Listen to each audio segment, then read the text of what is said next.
Olá, seja bem-vindo a mais um Conexão Beto Andrade. No Conexão Beto Andrade de hoje, iremos receber o bacharel em administração pela UPE. Ele também fez MBA em gestão de projetos, certificados internacional de gestão de projetos, sócio-diretor de 2 empresas nos segmentos de educação, consultoria e engenharia, professor, consultor, coach de carreira e atual presidente do Conselho do PMI Pernambuco. O nosso convidado de hoje é o professor José Elias. José Elias, seja bem-vindo ao Conexão Beto Andrade. Obrigado, Beto. Obrigado a todos. É um prazer poder estar aqui no Conexão Beto Andrade e a gente trocar essa ideia e bater esse papo. Antes da gente começar com o professor José Elias, eu já faço um pedido a você que se inscreva aqui no nosso canal do Conexão Beto Andrade, aqui no YouTube. Logo aqui embaixo, dá aquele cliquezinho, se inscreve, faça seu comentário, compartilhe com os amigos e fazer o canal ficar bem forte. Elias, a gente vai começar falando sobre você. Você vai estar aqui conosco toda semana trazendo essa coluna de empreendedorismo, onde você traz essa forma de trabalhar que é diferente daquela de carteira assinada. E a gente vai conhecer um pouco o que é isso. Essa sua carreira de empreendedor, né, de professor, de coach, tantas informações que você adquiriu, e quando foi que você começou a entender desse processo de empreender? Tá aí vários cursos, várias formações. Quando foi que você sentiu isso, que deveria ser um professor nessa área, nesse segmento?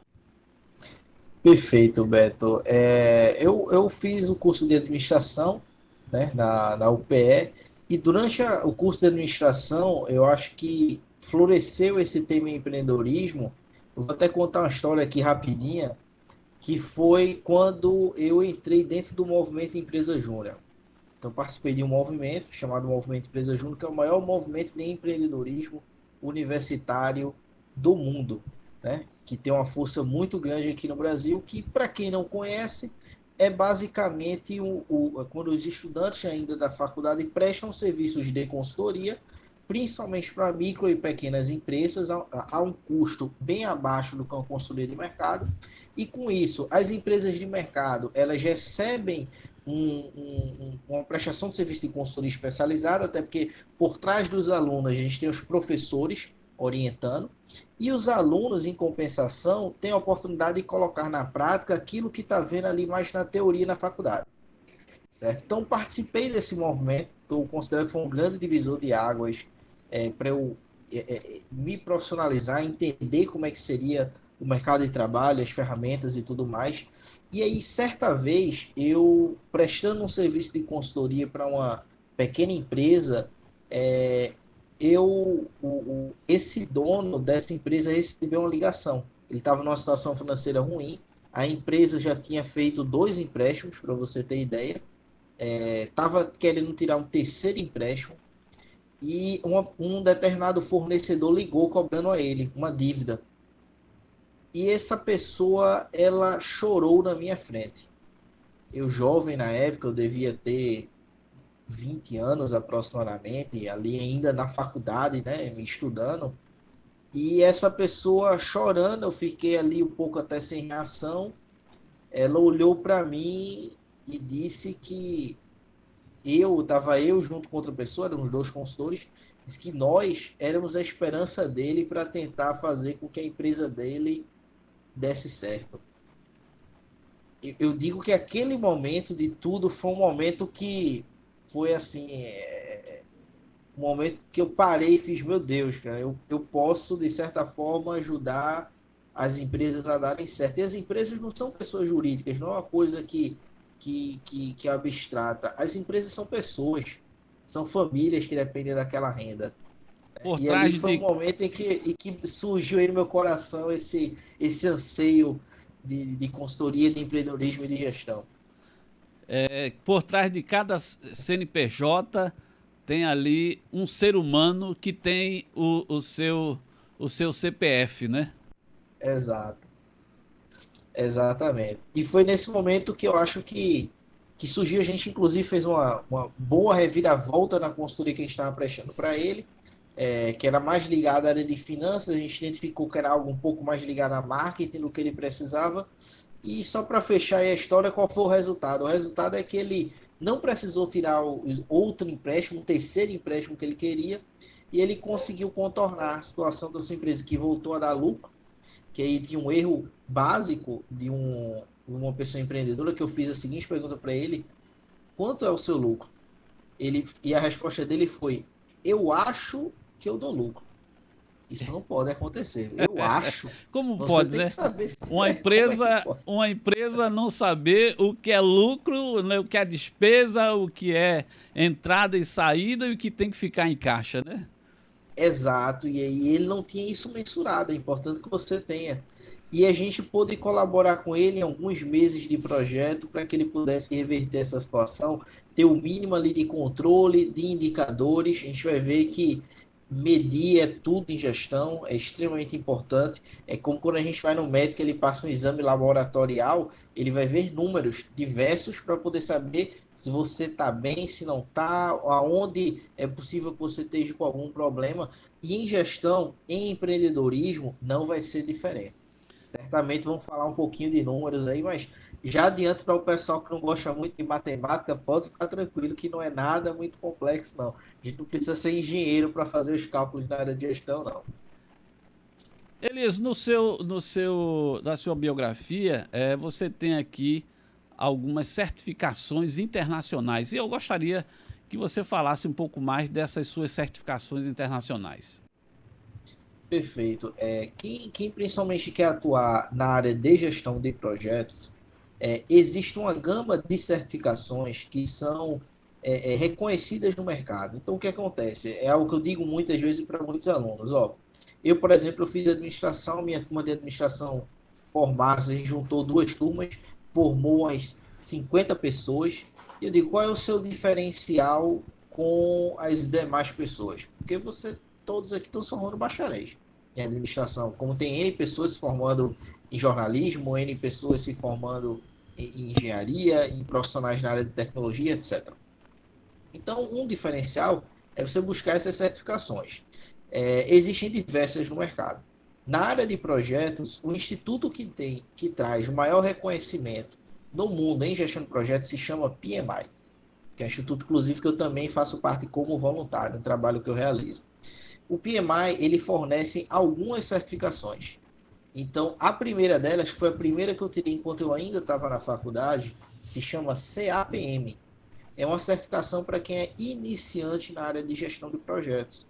Então, é uma certificação que você consegue tirar adquirindo conhecimentos por meio de um livro que se chama PMBOK, que é um livro de referência na área de gestão de projetos, que é do próprio PMI, né, dessa própria instituição. E você estudando esse livro e outros materiais, você faz uma prova e tira essa certificação. A segunda certificação que eu tenho é a certificação que chama de PMP. PMP é a certificação de maior reconhecimento no mundo.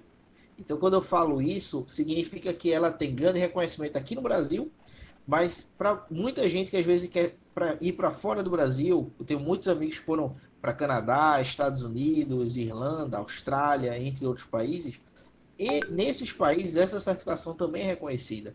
Também é uma referência para quem quer entrar na área de gestão de projetos.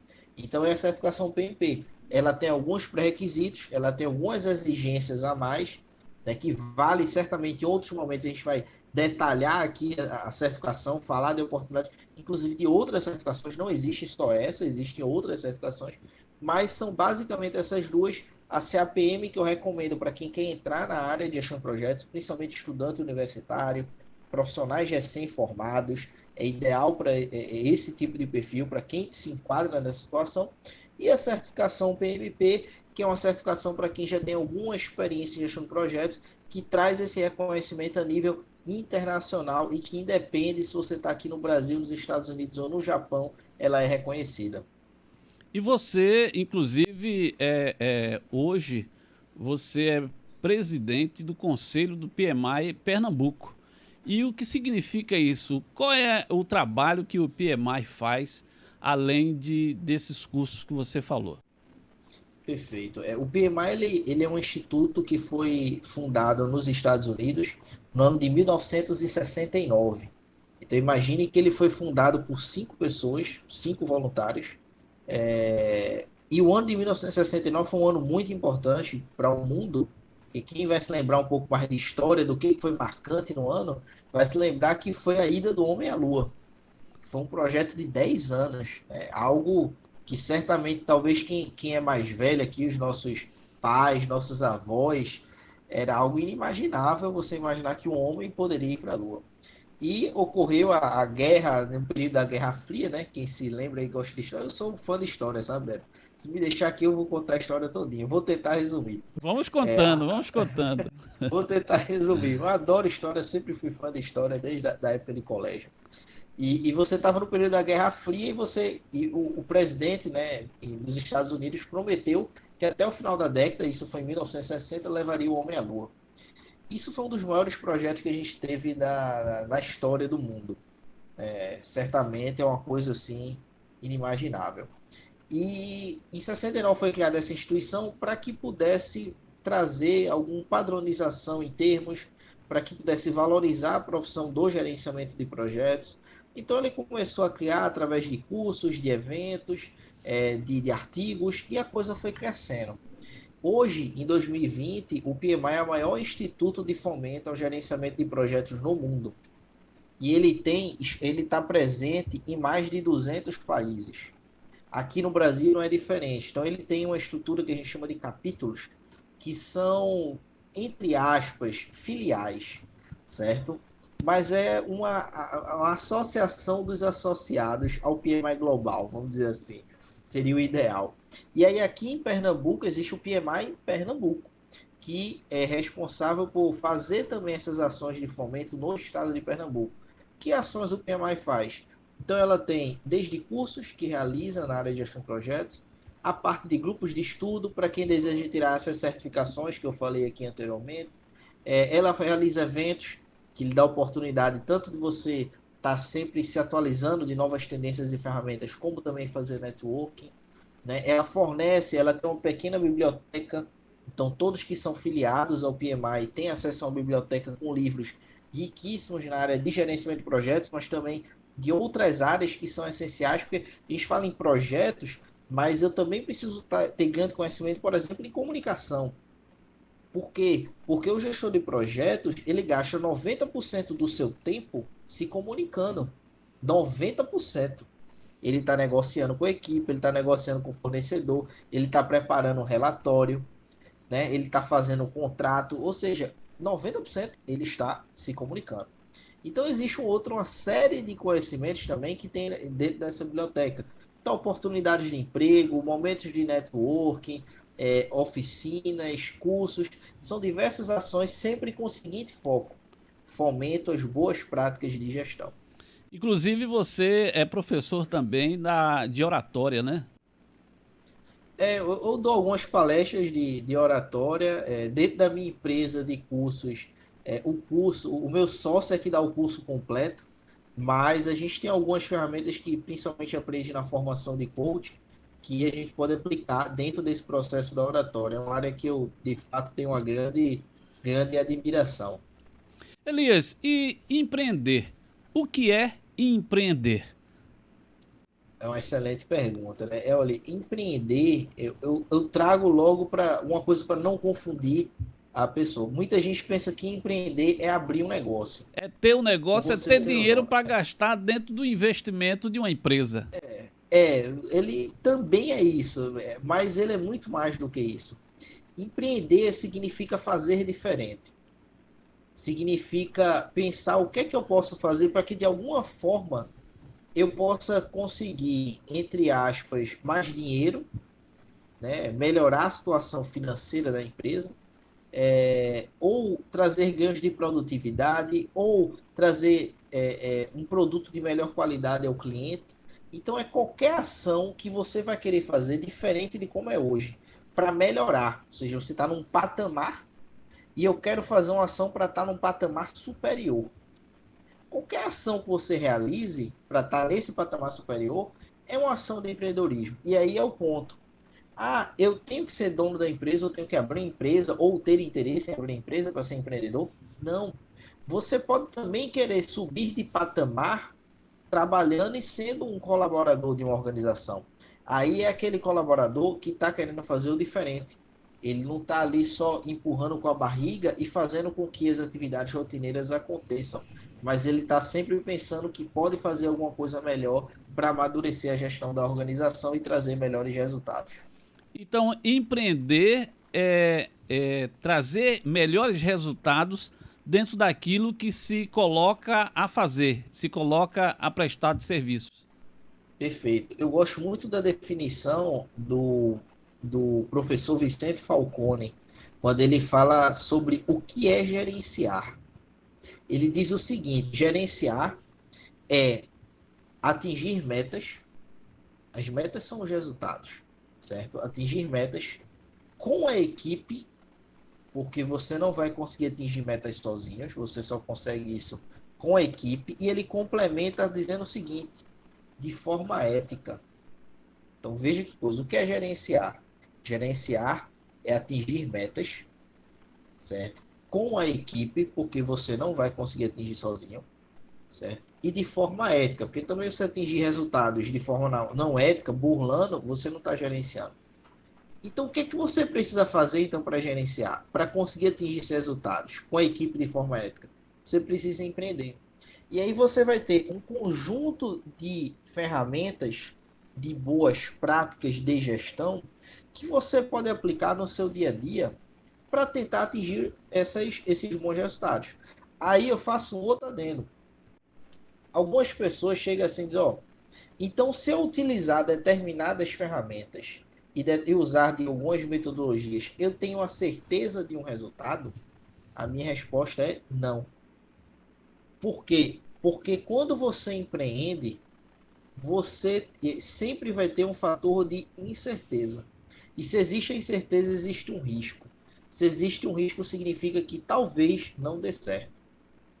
Então, as boas práticas de empreendedorismo, né, ou que a gente também chama de intraempreendedorismo, que é esse empreendedorismo que você, como colaborador de uma empresa, realiza, nunca vão te garantir 100% de sucesso, mas ela vai aumentar a probabilidade de que você tenha sucesso de uma determinada iniciativa. Eu posso ser empreendedor da minha carreira? Pode ser. A sua carreira é um projeto, a sua carreira, ela, você vai ter que tomar decisões. A sua carreira, você, certamente, ou a maioria das pessoas, estão no degrau e querem ir para um degrau superior, né? Então você pode sim empreender para a sua carreira. E aí é um ponto interessante que você trouxe, né? E que a gente pega isso muito do coach também. Muitas das ferramentas, não vou dizer todas, mas muitas das ferramentas que você pode aplicar de gestão para uma empresa, eu posso citar várias aqui, que a gente certamente vamos conversar sobre elas nas próximas semanas. Análise SWOT, matriz Guth, Ishikawa, né? Matriz básico, 5S, 10M, são algumas ferramentas aqui que se você for jogar aí no Google, dar uma bugada, vai aparecer o que é tudo isso que eu falei, a gente vai falar nas próximas semanas. Tudo isso você pode aplicar para uma empresa. E da mesma forma, você pode aplicar para você como uma pessoa física. Então você pode também empreender para você, para a sua vida e para a sua carreira. E aí, fechando, não só numa perspectiva profissional. Isso foi algo, inclusive, Beto, eu confesso que é algo que abriu minha mente na hora que eu fiz a minha formação de coach. Porque a sua vida não é só o seu lado profissional, ou as suas metas de vida não são só aspectos profissionais. Isso é mais comum, né? Que a gente fala, onde é que nós queremos estar daqui a 10 anos? Normalmente a gente fala isso em aspecto profissional, né? Ah, eu quero estar numa empresa tal, eu quero ter meu negócio, eu quero ser um servidor público na tal área. Sempre é um aspecto mais profissional. Mas eu também tenho que pensar em outras perspectivas. Daqui a 10 anos, como eu quero que esteja a minha vida pessoal? Como é que eu quero que esteja a minha espiritualidade?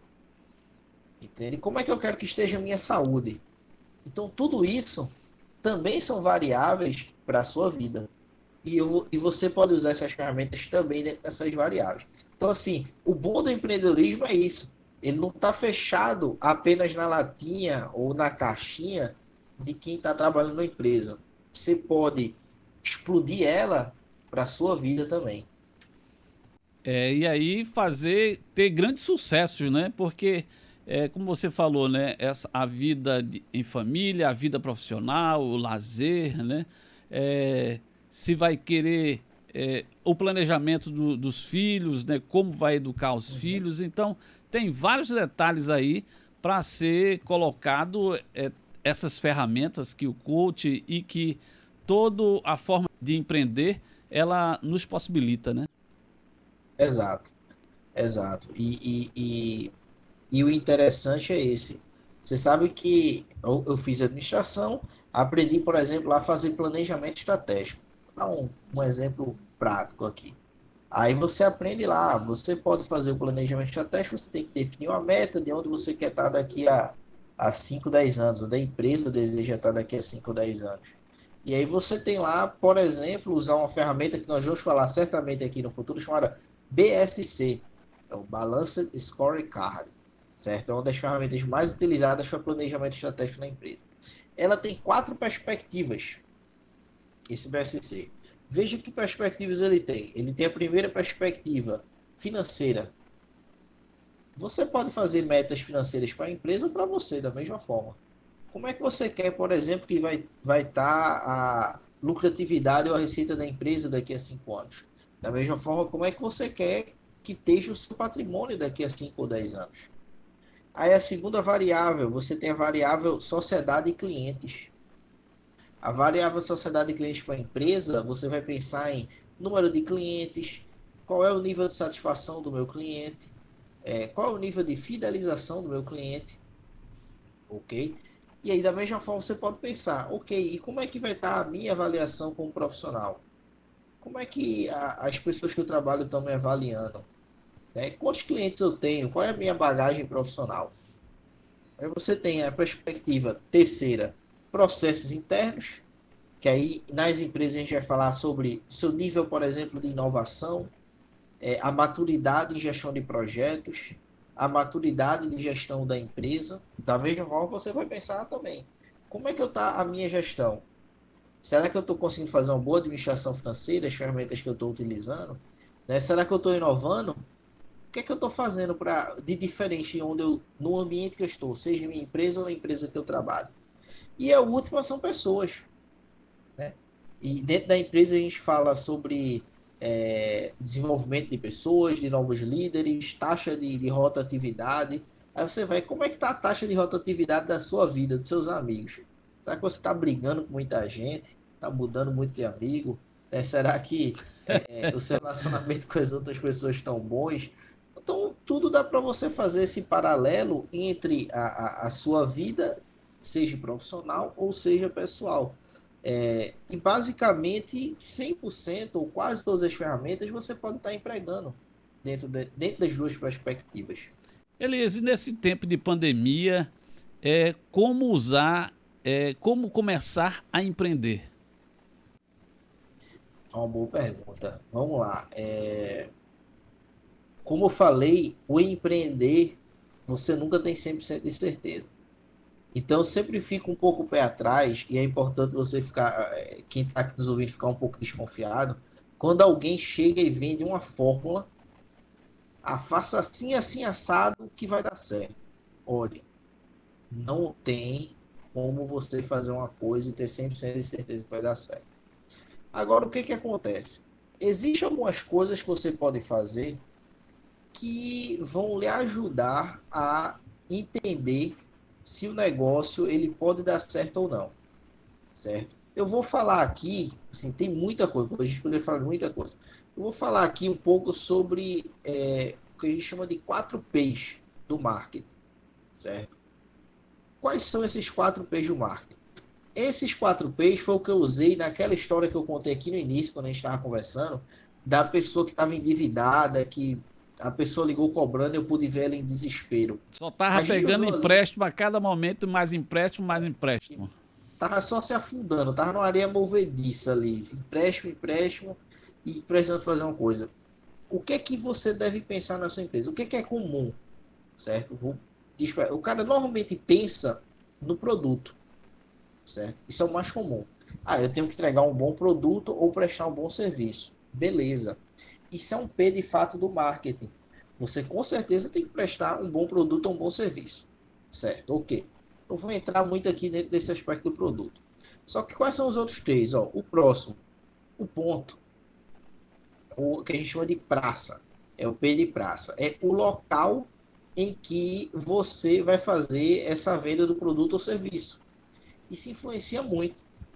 Como é que eu sei que um local é ideal? Uma das formas é você fazer pesquisa de mercado, é você conversar com consultores e pessoas que entendam da área. Você tem um Sebrae, por exemplo, que pode dar um apoio dentro disso através dos seus consultores, né? Para situações do seguinte tipo, vamos pegar uma situação hipotética. Padaria, vamos supor que você quer abrir uma padaria. Onde é ideal você ter uma padaria?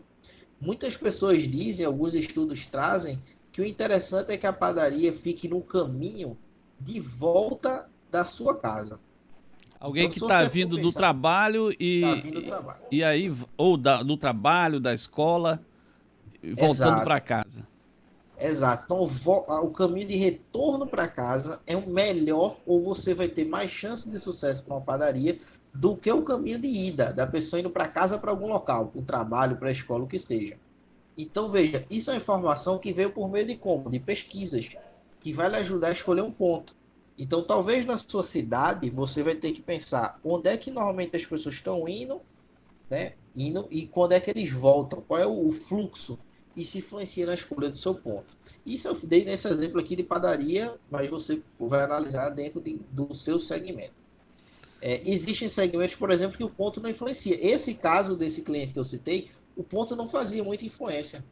Por quê? Porque o produto que ele vendia era para pessoa jurídica. Então, o vendedor dele ia até a empresa.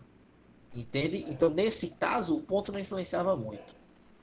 Vamos lá. Terceira variável. Terceira variável é preço. Ok. Preço é outra variável que o pessoal normalmente também dá uma atenção boa.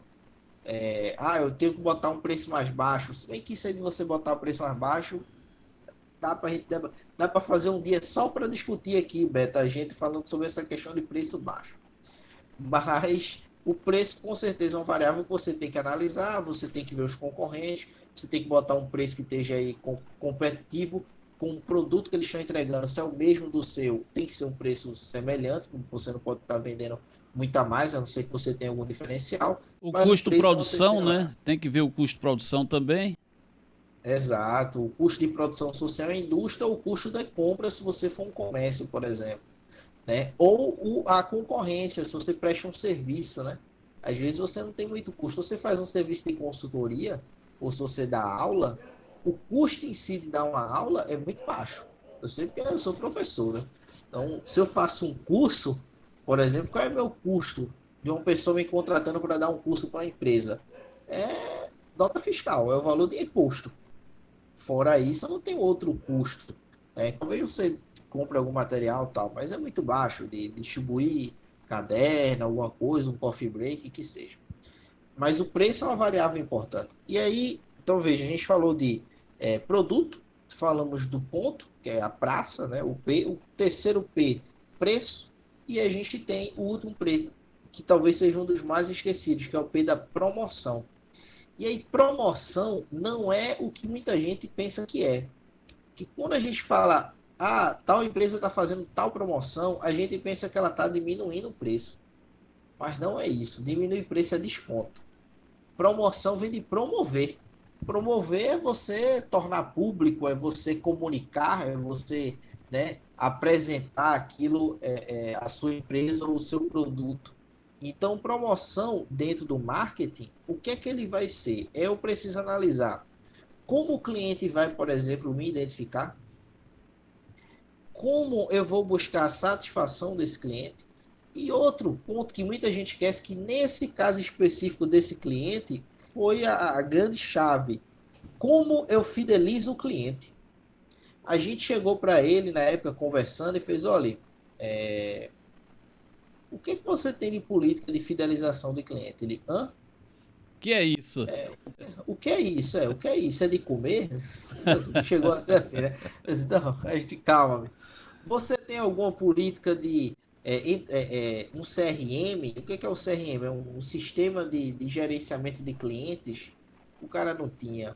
Né? Ou seja, algo que tenha dados, que você sabe o histórico de compra desse cliente, que de repente até você se antevenha a ele lhe procurar. Né? Você tem alguma política de desconto ou de alguma coisa que o cliente pode ter, algum benefício que ele tenha mais em estar lhe contratando diversas vezes? Não tem. Sabe o que é fidelidade? Na prática, uma ação de fidelidade muito interessante. Tem às vezes agora, tem essa onda de barbeiro, né? Tem muito barbeiro por aí. Aquela questão de você vai no barbeiro e corta o cabelo 10 vezes e ganha a 10ª ou a 11ª grátis. Isso é uma ação de fidelização. Porque o cliente vai lá e começa a ver o seu cartão sendo preenchido, ele vai começar a pensar, poxa, mas na 11ª vez que eu for, eu vou ganhar de graça. E o cara vai de novo. É uma ação pequena, simples, que o seu custo é mínimo, que é um cartãozinho do tamanho de um cartão de visita, você faz isso numa gráfica, e que pode fidelizar o cliente. Eu sou um cliente fidelizado do meu barbeiro. O meu próximo corte de cabelo vai ser de graça. Eu fiz 10 cortes lá. O 11º é de graça. Tô com o meu cartãozinho. Tô com o meu cartãozinho lá preenchido. Vou cortar o cabelo a paráquida quando ele dá uma. Já já ele vai estar maior. Aí eu Imagine vou o dar uma meu, hein? parada. Imagine o meu. Olha aí. É no seu também aí para dar uma parada. Então, essa ação simples que um barbeiro realiza, né, de um cartão de fidelização, é uma ação de fidelização. Então, você também tem que pensar como é que eu vou promover, como é que eu vou me apresentar para o cliente. Então, isso é uma ação importante, ou esses 4 P's que são importantes. E aí eu diria uma última dica sobre a pessoa que quer fazer uma empresa, agora que está pensando nessa pandemia. Crie e estude, e certamente nós vamos falar sobre isso em outros dias, em mais de um dia, porque só aí tem um conteúdo enorme, mas é o Business Model Canvas. Faça o seu Business Model Canvas da sua empresa. O que é o Business Model Canvas? Traduza aí, Elias. Vou Traduza esse traduzir nome o que todo. é. Vamos traduzir esse nome todo. O Business Model Canvas, ele vamos imaginar, um único painel e uma única visão. Se fosse digital, em um slide do PowerPoint, ou você pode ter uma folha do tamanho de uma cartolina, em que você vai refletir diversos aspectos sobre como o seu negócio vai funcionar. Então, desde o que você vai entregar para agregar valor ao cliente, a como eu me comunico com o cliente, como o cliente se comunica comigo, que são caminhos distintos, né? Um é como eu vou fazer publicidade para ele me conhecer, o outro é como o cliente entra em contato comigo. Contato comigo é pela mídia social, ele vai me contatar ligando para um telefone, ele vai ter uma loja física. Então eu vou começar a pensar em uma única página do Business Model Canvas, em quais são as minhas principais receitas, quais são as minhas principais despesas. Então entenda que você acaba criando em uma única folha, né? E aí você pode criar isso, como eu disse, digital ou pegando uma folha de cartolina e você vai colocando as características e as informações da empresa. Então, o Business Model Canvas é uma ferramenta que lhe ajuda a ter uma visão geral da empresa. E como ele tem subdivisões, ele tem ali algumas subdivisões, lhe faz refletir sobre como você vai agir em cima de cada uma dessas subdivisões. Desde aquilo que tu entrega até as despesas principais que você vai ter na tua organização. Então vai dar uma visão geral e que, de minha parte, inclusive, substitui ou ajuda a fazer o antigo que a gente chamava plano de negócios. O pessoal mais antigo que já fez, quando a gente falava nisso, o pessoal, meu Deus, o plano de negócio. Era um relatório dessa grossura aqui, que você escrevia um bocado de coisa sobre a Dá empresa. muito trabalho, Elias, esse plano de Dá muito negócio. trabalho. Esqueça aquilo dali. Tu pega ali o plano de negócio todinho, você amassa ele e você transforma nesse Business Model Canvas. Então ele vai lhe dar uma visão geral rápida, inclusive para você conseguir algum sócio, para você apresentar isso a parceiros, a pessoas que queiram lhe ajudar. E o plano de negócios antigo, vamos dizer aquele do livrinho, você só vai precisar, se você precisar caminhar para buscar algum empréstimo, por exemplo, financeiro, que realmente hoje ainda está exigindo você ter aquele tipo de documentação. Elias, a gente vai ficando por aqui, muito grato, né? Essa coluna empreendedorismo, com tantas informações que você trouxe hoje, várias pessoas já vão ter aí possibilidades de fazer várias pesquisas e começar aí o seu negócio, começarem a empreender a sua carreira. Então até a próxima semana, Elias. E você já sabe o que é que a gente vai trazer aí na próxima semana? Vamos começar a trazer aqui algumas dessas primeiras ações que eu preciso fazer se eu estou com interesse em abrir o meu negócio. Olha, Ou, como eu falei, independentemente se você também trabalha, ok? Você pode eu fazer gostaria, Elias, eu gostaria de fazer uma sugestão aqui. Não sei se é possível, mas que você começasse por essa última ferramenta que você falou. O Business Model Canvas. Que é justamente a ferramenta que fala sobre o plano de negócio, né? A partir daí, a empresa surge. Uhum. Vamos falar então. Então a gente vai trazer, vamos falar quais são essas perspectivas do Business Model Canvas e o que significa cada uma dessas caixinhas. Vamos apresentar aqui para quem estiver assistindo poder saber como eu posso aplicar. Vou tentar até ver se eu trago aqui um exemplo simples. A gente vai pegando uma empresa hipotética e sair colocando as caixinhas para entender como é que ficaria dentro dela. Ok, Elias, muito obrigado pela sua participação de hoje. Até o próximo encontro com você aqui no Conexão Beto Andrade. Até mais, Beto. Forte abraço a todos.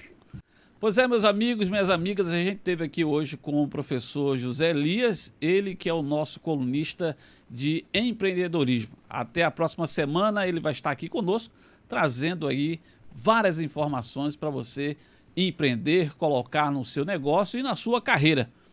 Eu continuo pedindo para você que gostou aí, ficou até agora com a gente, se inscreva aqui no nosso canal do Conexão Beto Andrade, compartilhe com os amigos, deixa as suas perguntas aqui, que o professor Zé Elias vai conseguir aqui trazer no tempo hábil, trazer as respostas das suas perguntas, tá certo? Um forte abraço, fique com Deus, até a próxima edição do Conexão Beto Andrade. Continue ligado aqui conosco no canal no YouTube. Um abraço, até a próxima.